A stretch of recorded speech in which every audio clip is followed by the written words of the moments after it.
Hi there. In today's devotion, I want to tackle a strange ritual that I found in the Old Testament and in Exodus chapter 29, where Aaron and his sons were consecrated as priests to do the work of the Lord in the tabernacle. And there's so much symbolism and meaning in this that we can apply for ourselves today. But because it's such a vast topic, I'm going to almost try and squeeze in this whole thing into one verse of scripture. Let's have a look at this. And it's in Exodus 29, verse 20, where they're talking about taking a ram without defect and slaughtering it. And here is now the second lamb, and Moses tells the people, slaughter it, take some of its blood, and put it on the lobes of the right ears of Aaron and his sons. Take some blood and put it on the right lobe of your ear. And on the thumbs of their right hands. Now I can't bend down, but on the big toe of their right feet. So it's some of the bloods on the earlobe, on the thumb, on the right toe, and then splash blood against the sides of the altar. Now, this was to consecrate and to anoint and to dedicate and to set apart Aaron and his sons as priests of the Lord to serve God. Now, you and I have been called into God's kingdom to be followers of Jesus Christ and to serve Him. And there's no difference really in the sense of Aaron and his sons being consecrated than you and I becoming part of God's family. And there's so much symbolism that we can take for ourselves and apply in our own lives. Why on the right-hand side? Why not on the left-hand side? What about the left-handed people or the ambidextrous people? That's got nothing to do with it. It is in alignment with what the Bible talks about, the powerful, righteous, mighty right hand of God, the one that destroys the enemy, the one that blesses, the one who does all the provisions for you and for me. So it's on your right earlobe, your right thumb, and your right big toe. Now, what does it all mean? What do you use your ear for? You use your ear to listen. Not just to hear all the noises, but to listen. With blood on the earlobe, listen to what God is saying, and then simply and straightforward obey the word. The right thumb is indicating part of the hand. So what I hear, I now apply in my life, and I go and I do and I serve. Aaron had to hear what God required of him, and then they had to go into the temple and into the tabernacle, the tabernacle then, and had to do what God told them to do. So they heard and they did. And this is so important that we hear the word of God and we know that God's calling us to be part of His family. So what do? We surrender and we become part of God's family. And then the big toe, to go where He leads us.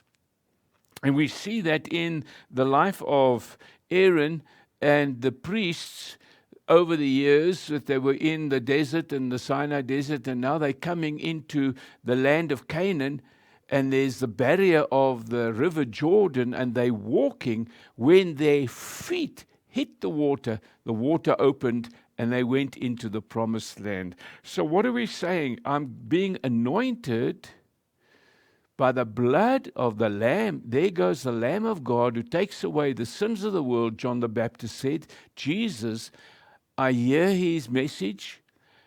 By the blood, I'm saved. I surrender my life, and I go and do what He wants me to do. We sing a song so often, where He leads me, I will follow. Old chorus of many years ago, I have decided to follow Jesus, to go where He tells me to go. In Leviticus 14, there's a little added element that is in this whole procedure of the blood on your ear. And this is when, in Leviticus 14, the priest does something further, and he says the priest is to put some of the oil remaining in the palm on the lobe of the right ear, and on the one to be cleansed, on the thumb of the right hand, and on the big toe of their right foot, on top of the blood of the guilt offering. Now, this is where people were being cleansed, purified in the Old Testament ritual.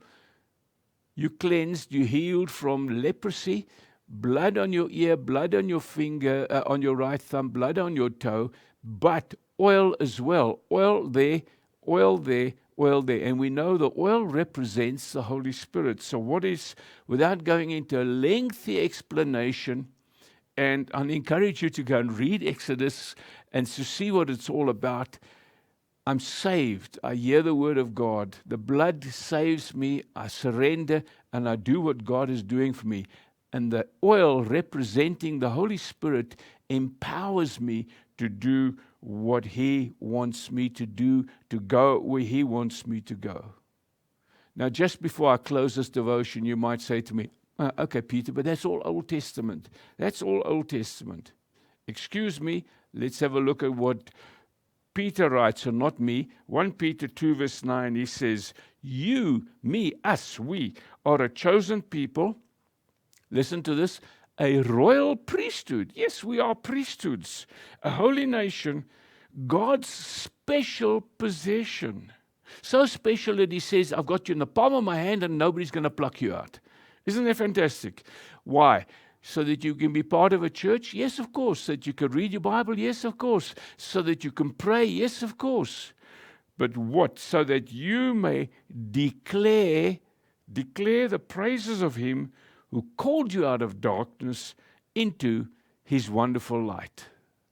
I really trust that that's made a connection with what we spoke about on Sunday. The church is born on the day of Pentecost and fire, and you and I are there, consecrated to become witnesses for God's kingdom, so that the church can grow and expand at a rapid rate. May God encourage you. You're saved. You're working for Him. You're going where He wants you to be. So be obedient and surrendered to Him. Father, I thank You for that. Thank You that we can be consecrated to be a chosen generation, a royal priesthood, and that we will be able to declare wherever we go Your praises and Your glory and Your honor.